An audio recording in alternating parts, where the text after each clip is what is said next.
नमस्कार मित्रांनो, शनई चौघडे मालिकेतील पुढील भागांमध्ये आपल्याला पूर्णपणे हा भाग भावनिक, संघर्षपूर्ण आणि नात्यांच्या गुंतागुंतीने भरलेला दिसणार आहे.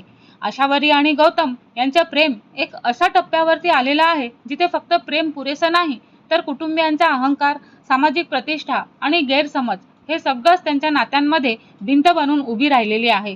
भागाची सुरुवातच एका मोठ्या तणावातूनच होते.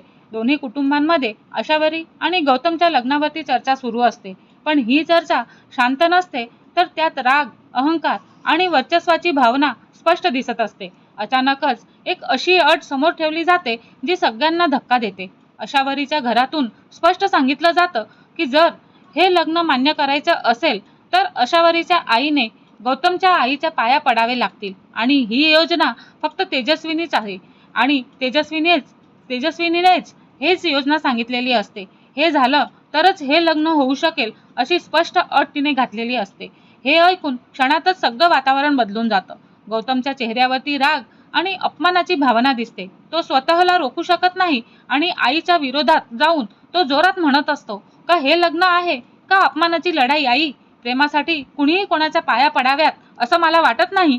त्याच्या ह्या शब्दांमध्ये त्याचा राग, वेदना आणि गोंधळ हे स्पष्ट दिसत असतो, कारण त्याला एका बाजूला त्याच्या आईचा सन्मान महत्वाचा आहे आणि दुसऱ्या बाजूला आशावरीवरील प्रेम.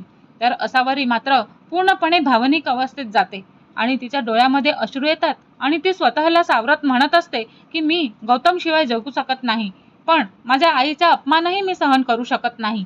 ही परिस्थिती इतकी गुंतागुंतीची होते की दोन्ही कुटुंबांमध्ये संवादांऐवजी फक्त रागच वाढत जातो आणि ते आपल्याला स्पष्ट दिसतच असतो. या सगळ्या गोंधळात गौतम पूर्णपणे आतून तुटलेला दिसतो. तो स्वतःशीच संघर्ष करत असतो आणि त्याच्या मनामध्ये सतत एकच विचार चालू असतं, प्रेम की कुटुंब.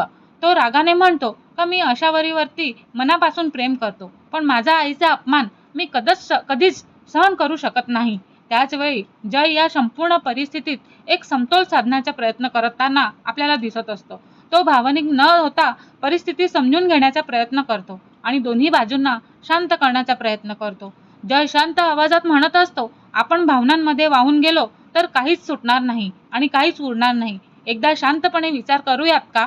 पण गौतम त्या क्षणी कोणाचाही ऐकण्याच्या मनस्थितीत नसतो. तो संतापून म्हणत असतो, आता बस झालं दादा, मला कोणाचंही काही ऐकायचं नाही. दुसरीकडे शर्वरी या संपूर्ण प्रकरणांमध्ये खूप वेगळ्या दृष्टीने पाहते. ती भावनिक नाही तर व्यावहारिक आणि समजूतदार दृष्टिकोन दाखवते. ती जयला स्पष्ट सांगत असते का या सगळ्यात कोणीही पूर्णपणे बरोबर नाही आणि कोणीही पूर्णपणे चुकीचंही नाही. ती पुढे म्हणते का प्रेम हे समानतेवरती उभं असतं आणि अपमानावर नाही. पाया पडून नातं टिकत नाही आणि ते अधिकच तुटतं. हे शब्द जयच्या मनाला खोलवरती भिडतात आणि तो पहिल्यांदा ह्या परिस्थितीकडे नव्या दृष्टीने पाहायला सांगतो. जय थोडा शांत होऊन विचारतो, मग आपण काय करायला पाहिजे. तेव्हा शर्वरी ठामपणे उत्तर देते आणि म्हणते, आपण अहंकार नाही तर तोडगा शोधायचा आहे. प्रेम वाचवायचं आहे ना, मग काहीतरी करायला हवं. हळूहळू परिस्थितीमध्ये थोडा बदल दिसू लागतो. शर्वरी पुढे एक मोठा निर्णय घेते.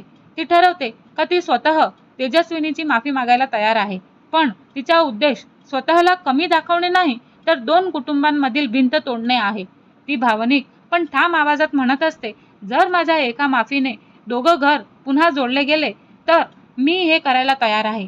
गौतम अजूनही पूर्णपणे गोंधळातच असतो. तो प्रेम आणि कुटुंब यामध्ये अडकलेला असतो.